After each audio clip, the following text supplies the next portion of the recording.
tudo bom? Espero muito que vocês estejam bem, que estejam se sentindo bem de coração. Eu sou o Luizinho e nesse vídeo curto de literatura e sociedade, nesse quadro Literatura e Sociedade, viemos conversar um pouquinho com vocês sobre a literatura infanto-juvenil e as impressões da literatura infanto-juvenil no Brasil.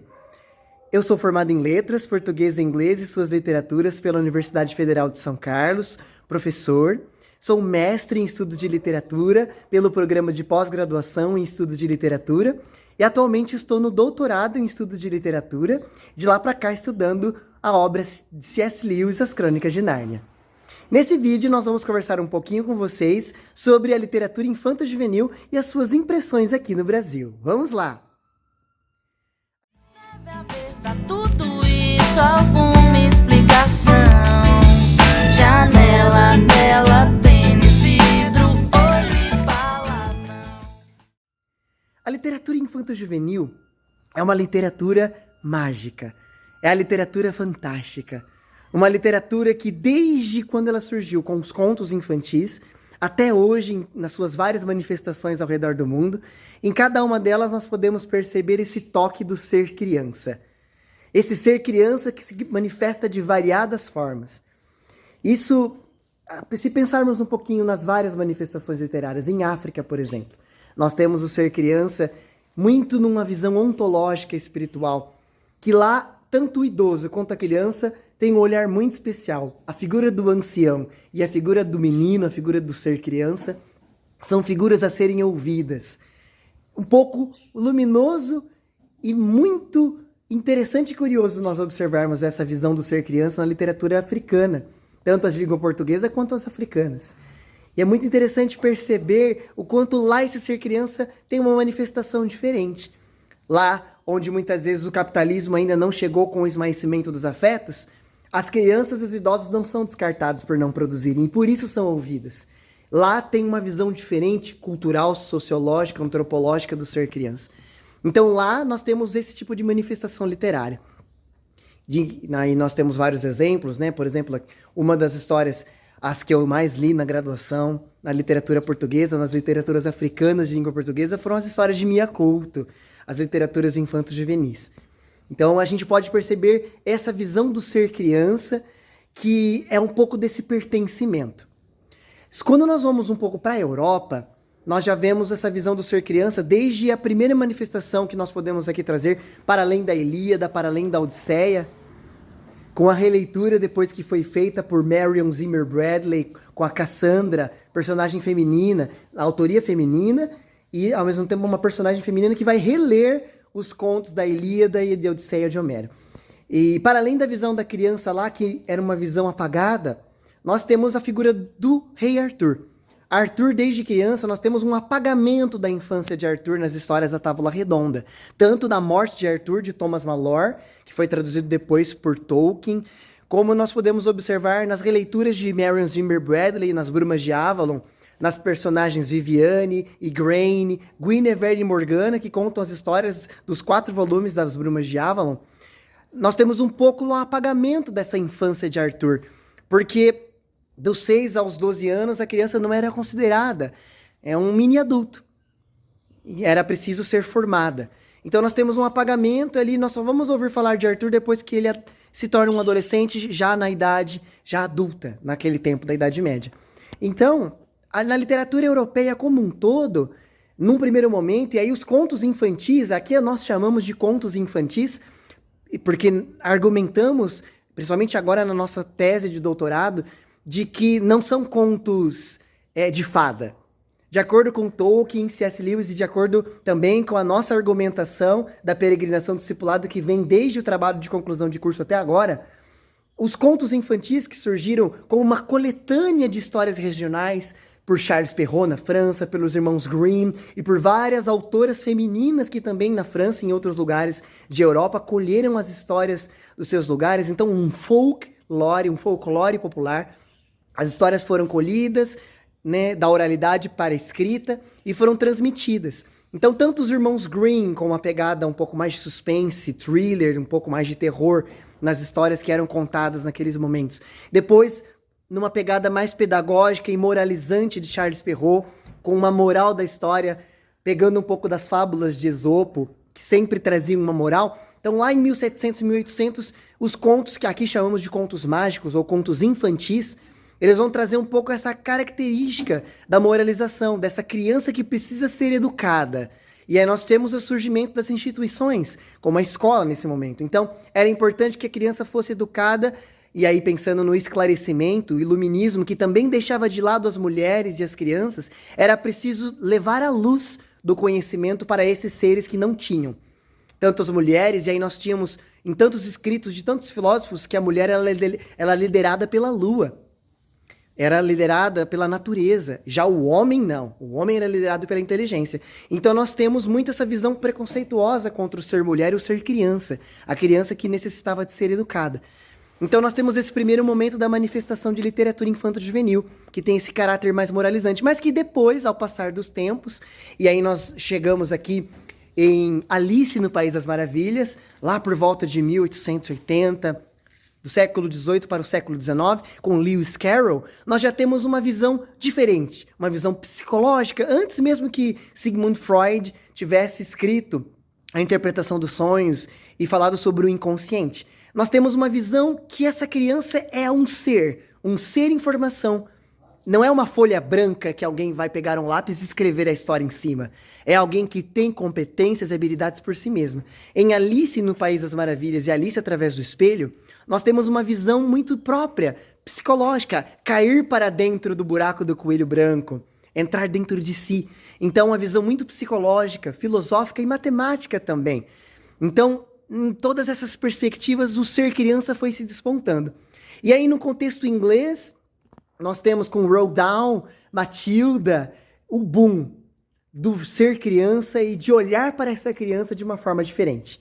Ao mesmo tempo, voltando um pouquinho para trás, é importante se dizer que, diferentemente dos países de Europa, inclusive aqui o Brasil e os países da América Latina, a literatura norte-americana tem um destaque muito especial para a literatura infanto-juvenil, porque foi no realismo norte-americano, foi ali num período do realismo, no regionalismo, com Mark Twain, que retrata todas as sagas de Tom Sawyer e Huckleberry Finn, no Vale do Mississippi. Nós temos acima, no Canadá, com Lucy Maud Montgomery, Anne de Green Gables. Nós estamos aqui em 1884, 85, 1908.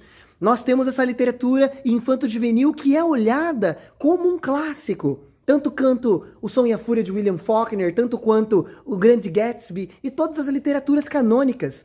Na literatura norte-americana, a literatura infanto-juvenil tem esse lugar, assim como na inglesa. Ambas, né, têm essas aproximações e semelhanças. A literatura infanto-juvenil é vista como algo tanto quanto os clássicos e o cânone. Então foi com Mark Twain, com Tom Sawyer e o Huckleberry Finn, e também com Anne de Green Gables que nós temos esse lugar, essa autoria feminina de Lucy Montgomery com a Anne de Green Gables e os dois meninos, Tom Sawyer e Huck Finn. Foi aí que nós temos o boom da literatura com os Estados Unidos, que coloca esse ser criança num período da literatura muito importante, um período que nós sabemos o realismo, que diferentemente que vem contrapor o romantismo, que era o espetáculo dos sentimentos, nós temos, né, em contraposição a essa apoteose dos sentimentos, nós temos a anatomia dos caracteres, a visão da complexidade das personagens, o retrato da sociedade. Que o romance surge também com a burguesia, o surgimento do capitalismo na Inglaterra, e se espalha pelo mundo. The Rise of the Novel.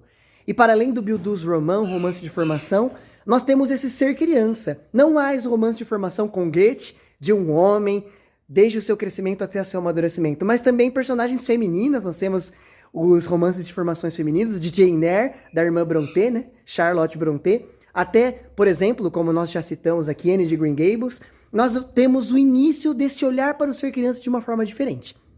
Depois da interpretação dos sonhos de Freud, do inconsciente, aí nós já estamos para 1900, nós temos o início realmente da era moderna para a pós-modernidade, de uma produção de literatura infanto-juvenil um pouco mais forte.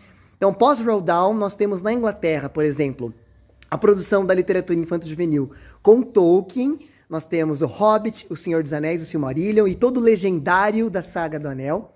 Nós temos com C.S. Lewis as Crônicas de Nárnia, os 7 volumes, as 7 crônicas, o Sobrinho do Mago, o Leão Feiticeiro Guarda-Roupa, o Cavalo e seu Menino.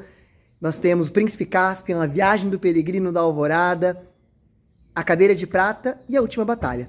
E um pouco mais para frente, já na pós-modernidade, já na virada para o século XX, XXI, nós temos com a J.K. Rowling e depois também Marion Zimmer Bradley, toda a produção das releituras das grandes narrativas e Harry Potter.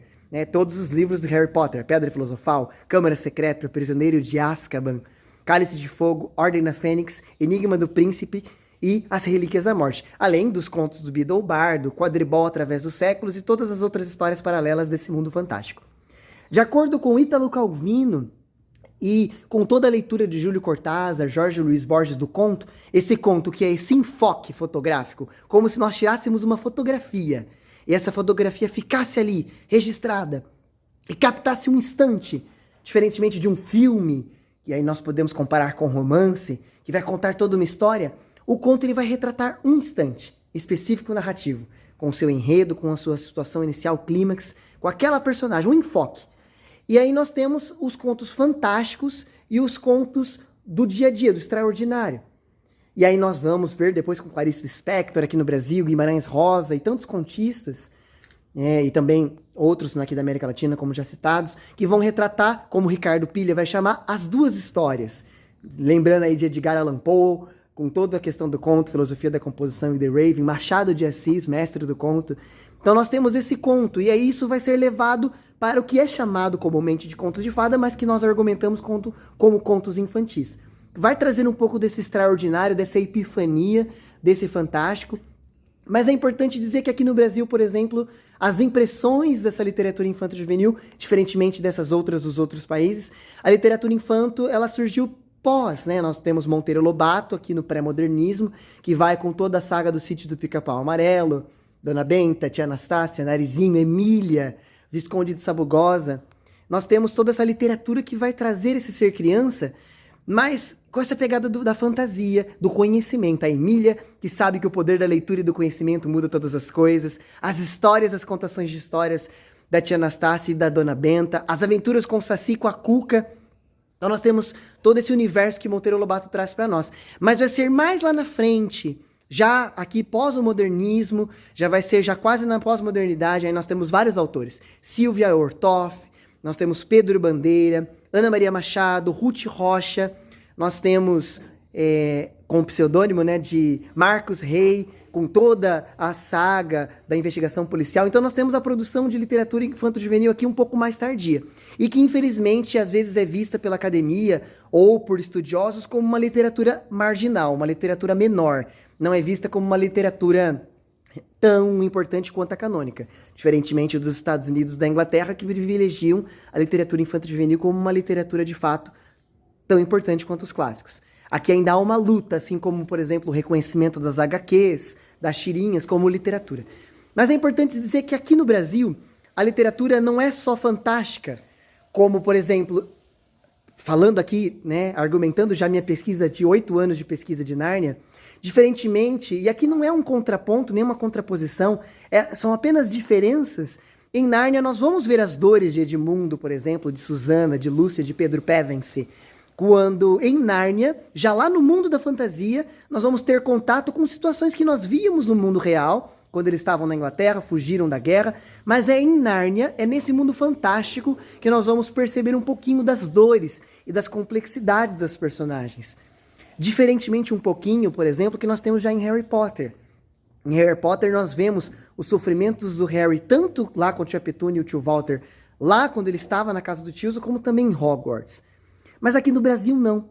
A literatura infanto-juvenil aqui no Brasil tem uma marca muito importante. Então, desde do fundo, um Tatu Raimundo, da Silver Toff, tudo que é sólido pode derreter, a série que foi inspirada nos livros de Ana Maria Machado, nos títulos maravilhosos, a história do Jajá e de tantos livros que ela criou.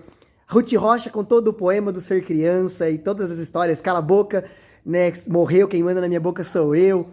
Os poemas, que desde Cecília Meirelles vão nos lembrando, Ziraldo com todas as histórias do Planeta Lilás, o Menino Maluquinho, Pedro Bandeira com toda a saga dos caras, Capitães de Areia do Jorge Amado. Aqui o Ser Criança tem tanto céu quanto tem de chão.